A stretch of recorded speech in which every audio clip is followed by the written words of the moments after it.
কোটা সংস্কার আন্দোলন থেকে স্বৈরাচার পতনের এক দফা।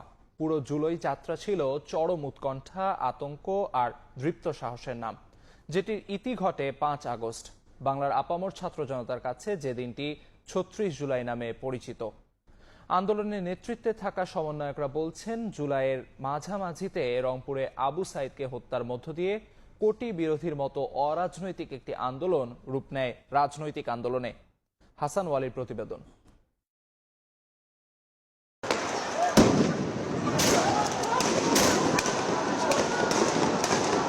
বাকস্বাধীনতা কিংবা ভোটাধিকারের মতো মৌলিক অধিকারগুলো যখন ছিল অধরা, ঠিক সে সময় শ্যামল বাংলার বুকে নেমে আসে জুলাই বিপ্লব। কোনো রাজনৈতিক ব্যানার কিংবা পরিচিত নেতার মুখ নয়, একদল শিক্ষার্থী রাজপথে নামেন সরকারি চাকরিতে কোটা প্রথার সংস্কারের দাবিতে।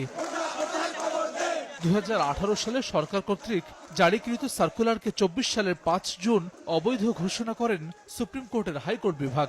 এরপরই ৫৬% কোটা বাতিলের দাবিতে ঐক্যবদ্ধ হতে থাকেন শিক্ষার্থীরা।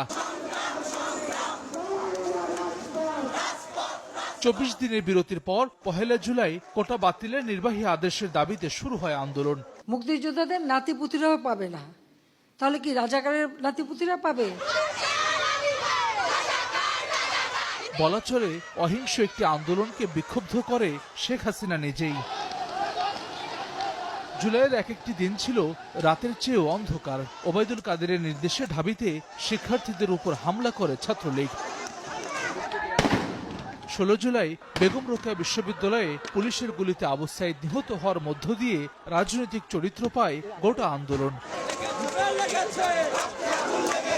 আন্দোলনের এ পর্যায়ে এসে শিক্ষার্থীদের সঙ্গে যোগ দেয় সব শ্রেণী পেশার মানুষ। বুলেট উপেক্ষা করে ঝাঁকে ঝাঁকে মুক্তিমুখীন জনতা নেমে আসেন রাজপথে। আমরা এক দফার সিদ্ধান্তে উপনীত হয়েছি। ৩ আগস্ট শহীদ মিনারে এক দফার ঘোষণা দেন নাহিদ ইসলাম। ৫ আগস্ট দেশ ছাড়তে বাধ্য হন শেখ হাসিনা। ৩৬ দিনের রক্তক্ষয়ী আন্দোলনে ১৫০০০-এর বেশি মানুষের আত্মত্যাগে স্বৈরাচার মুক্ত হয় বাংলাদেশ। শুরু হয় নতুন ইতিহাস। আন্দোলনের অন্যতম সমন্বয়ক হান্নান মাসুদ বলছেন, ১৭ জুলাই ঢাকা বিশ্ববিদ্যালয় সহ বিভিন্ন ক্যাম্পাস থেকে ছাত্রলীগকে বিতাড়িত করার মধ্য দিয়ে শুরু হয় শেখ হাসিনার পতন। আমাদের কাছে সবসময় স্বপ্ন ছিল, কোন একটা সুযোগ আসলে অবশ্যই শেখ হাসিনার পতনের দিকে আমরা আগাবো। ১৬ তারিখ দিবাগত রাতে যখন ছাত্রলীগকে বিভিন্ন ক্যাম্পাস থেকে তাড়িয়ে দেওয়া হয়, তার মধ্য দিয়ে কিন্তু শেখ হাসিনার পতনের প্রথম ধাপ শুরু হয়ে যায়। গণঅভ্যুত্থানের নেতৃত্বদানকারী সংগঠন বৈষম্য বিরোধী ছাত্র আন্দোলনের অন্যতম সমন্বয়ক সার্জিস আলম মনে করেন, দীর্ঘদিনের দুঃশাসনে দেয়ালে পিঠ ঠেকে গিয়েছিল সাধারণ মানুষের। সামগ্রিকভাবে তখন মানুষের দেয়ালে পিঠ ঠেকে যায় এবং আমরা মনে করি যে মানুষ স্বতঃস্ফূর্তভাবে তার সন্তানদের যখন তারা জীবন দিতে দেখলো, রক্ত দিতে দেখলো, তাদের ভয়টা কেটে গেল এবং তারা স্বতঃস্ফূর্তভাবে আমাদের ডাকে রাজপথে নেমে আসে এবং দিন শেষে এটা অভ্যুত্থানের দিকে যায়। গণঅভ্যুত্থানের প্রধান মুখ নাহিদ ইসলাম উত্তাল সেই সময়ের স্মৃতিচারণায় বলছেন, জুলাইয়ের অংশীজনদের অনৈক্যের কারণে বৈষম্যহীন সমাজের আকাঙ্ক্ষা পূরণ হয়নি এখনো, তবে হাল ছাড়তে রাজি নন তিনি।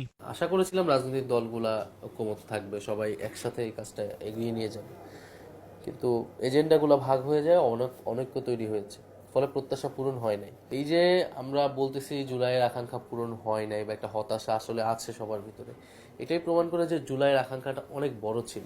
অন্যায় আর অবিচারকে বাংলার মানুষ যে অনন্তকাল ধরে মেনে নেয় না, তারই জলজলে উদাহরণ ২০২৪ সালের জুলাই। যে জুলাইয়ের ইতিহাস বাংলাদেশের রাজনৈতিক পাটাতনকে নতুন করে নির্মাণের সুযোগ করে দিয়েছে।